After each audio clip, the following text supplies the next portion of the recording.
Well, hello, hello, hello, hello. Hello, hello. Once again, this is Pastor Larry with Let's Talk Marriage.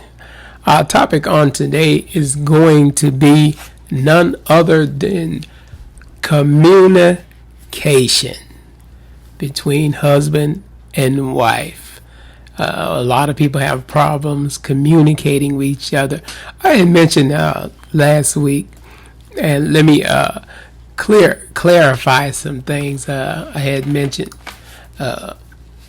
that men should not argue or don't argue with a woman. Arguing and communicating or arguing and discussion is two different things. Now, don't argue with a woman, but do communicate with her, because that's important between husband and wife, that you communicate with each other. When you communicating, it's important to make sure that you're, especially if it's something if it's a serious matter, make sure you don't try to communicate when out of anger or when you're angry, or don't bring up something and then leave it open. What I mean by that is when you bring up something and leave it open is, do you like cookies? This is just an example. Do you like cookies? Like, what do you mean, do I like cookies? Oh, the other day I made some cookies and you said that they were nasty. No, you don't open up a discussion like that. You have to be open with the discussion between husband and wife. A lot of times when we discuss things, we pick the wrong time. That's what leads to argument, when you discuss things at the wrong time. Even when something happens, don't discuss it at that moment. Bring it up at a later date when both of you have calmed down. You can bring it up at that time, because when you start bringing it up when you angry, you might say something and then it leads to another argument, and you might come and then you start saying crazy stuff. You might mean it at the time, but you don't really mean it, because when you say it, you mean it. So but you might not mean it, but you mean it at that time because you're upset about something. Like, for instance, you might say, your feet stink. The wife might tell her, your feet stink. Then that leads to him saying something about you and you saying something, and then it leads to an argument.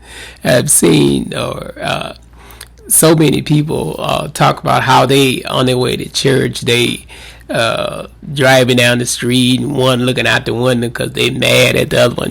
Because usually on Sunday mornings there's a lot of times when couples have those disagreements, because it's a trick of the enemy to get you to start disagreeing on the way to church, and then you go to church and you got to build yourself back up because you're already mad. You're mad at that man. And you did all that to get him to go to church, and then when he go, then you start something, or y'all start something with each other. It's all designed by the enemy to cause division in a marriage. So what we have to do is make sure that we communicate, and then the main part of communication is listening. And a lot of people don't want to listen and let the other, because sometimes people will just want to vent. They don't really mean that, they just want to vent. So if your spouse want to vent, just let them vent before you say anything, and then when they're done, then you take your turn speaking, and please don't say, "Are you done yet?" And that causes a whole nother, "No, I ain't done." Then there's a whole nother discussion there. So make sure that we are communicating with each other, and try not to get into arguments while you're communicating.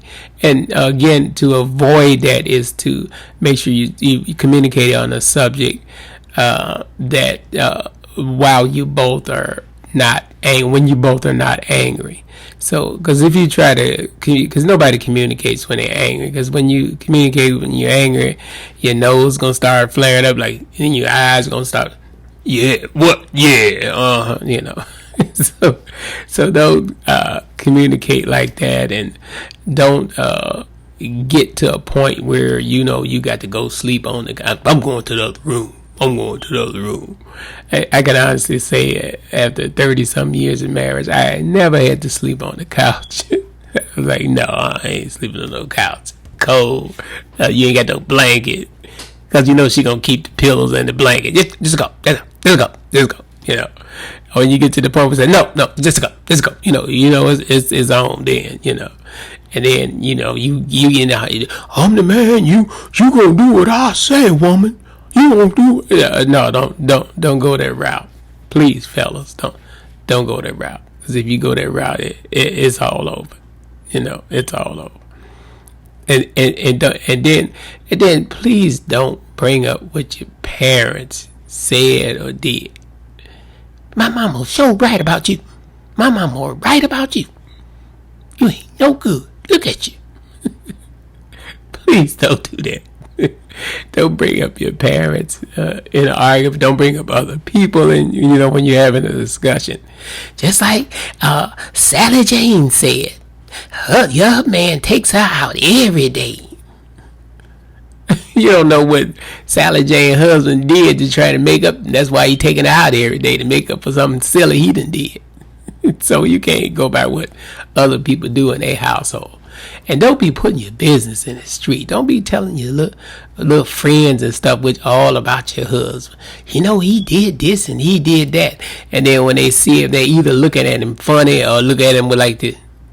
Yeah. Mm-hmm. Yeah, I can do better for him than she can. You don't want to do that. Don't be doing no stuff like that. Talk about the man, and don't be talking. And fellas, don't be talking about your wife. But you know what? We barely sell. I don't really know too many guys that. Only thing they might say is, man, that woman had me working all vacation. They might say something like that.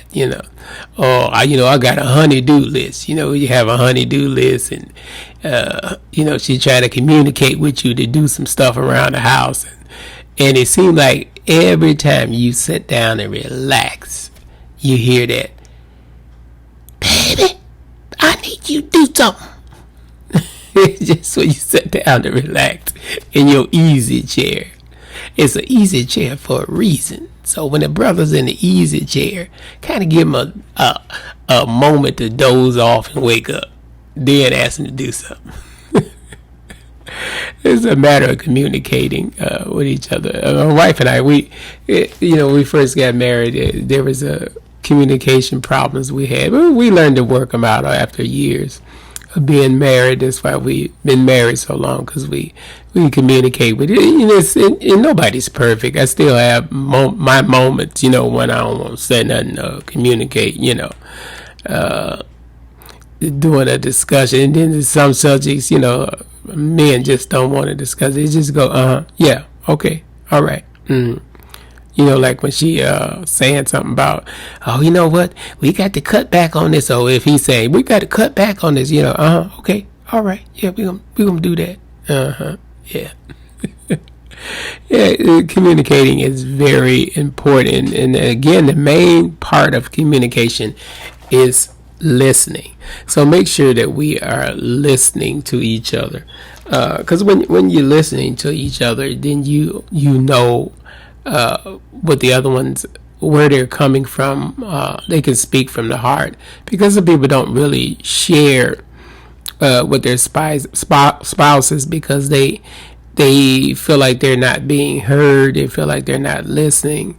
And some men have it real bad, and even some women have it real bad, where they're not listening to their spouses.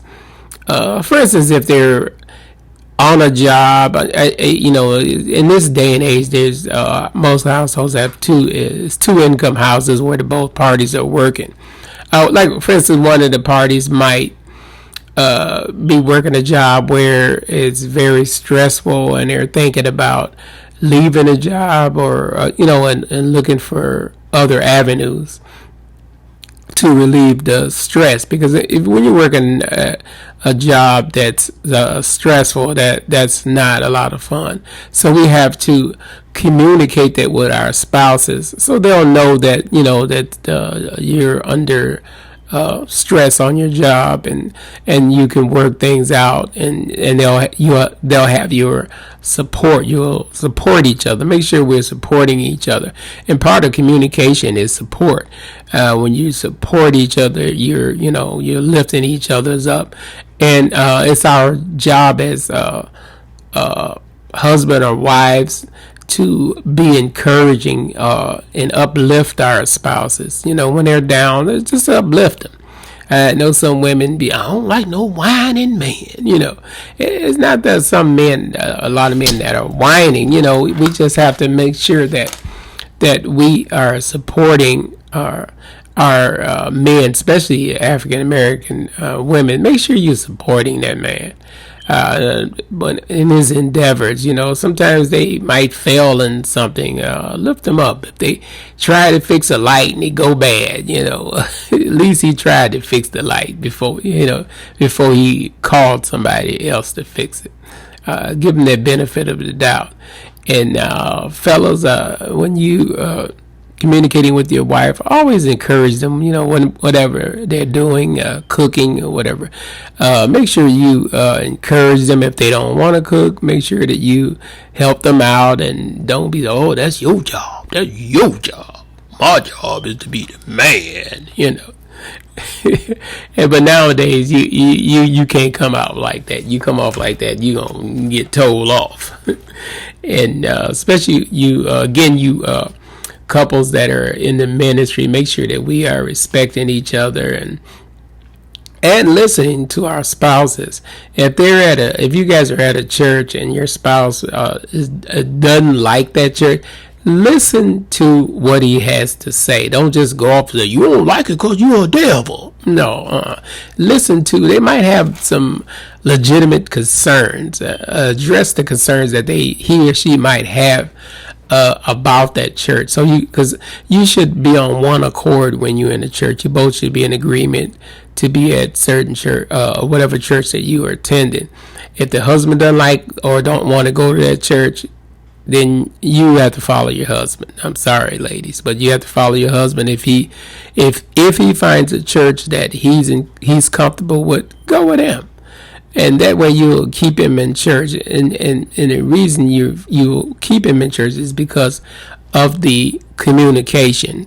Again, communication is so important in a relationship. And I always have this thing where I always say, don't argue with a woman. Don't argue with a woman. Discuss. Don't argue. Because when you argue, nobody's discussing anything. Because when you start arguing, both yelling and everybody's voice is getting high. You tell me what to do. I'm way past 21.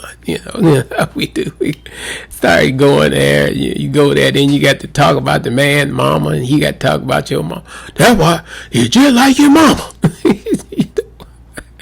And then what's wrong with my mama? You're on another relationship. Don't you talk about my mama now. Don't talk about, they talk about the dad all day long when they come to the mama. As a whole, this is a whole level argument. Just go from here to there, because you talk about the mama. Says about the dad. Well, you know how he is. That's all y'all say. But make sure we are communicating with each other. Again, let's communicate with each other. It's the main part. And then a lot of times when we're going through these financial crises, because everyone goes through that, no matter even if both parties working. At one point you might have that financial discussion. Make sure it's not a financial argument. Make sure it is a financial discussion. Make sure you sit down and agree on certain things that you're going to do to come out of that debt. You might want to get debt counseling if you have to, but make sure you work together. Don't put each other down. You the one that spent all the money. No, you the one. Look at you. You got about 60 pair of shoes in your closet. Come on. Women gonna have shoes. Get over it. Get over it.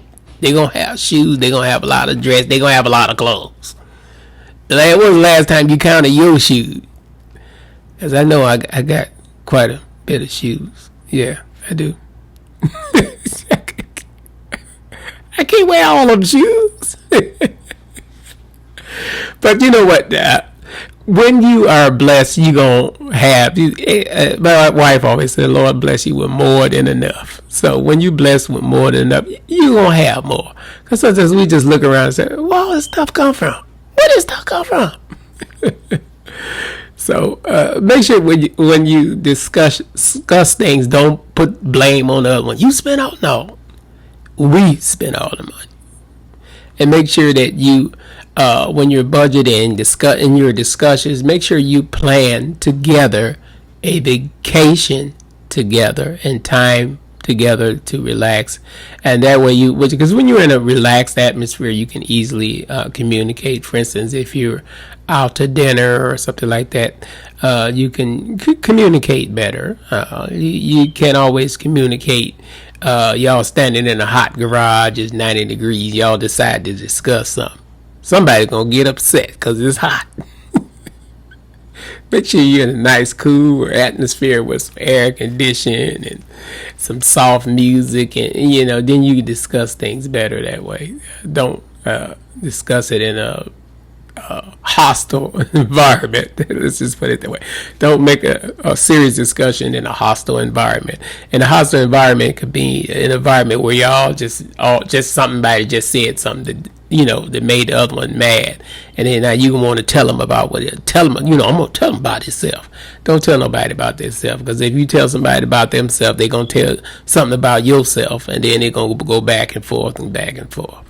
So this is Pastor Larry once again with communicating with your spouse. Until we meet again on next Wednesday, this is Pastor Larry signing off.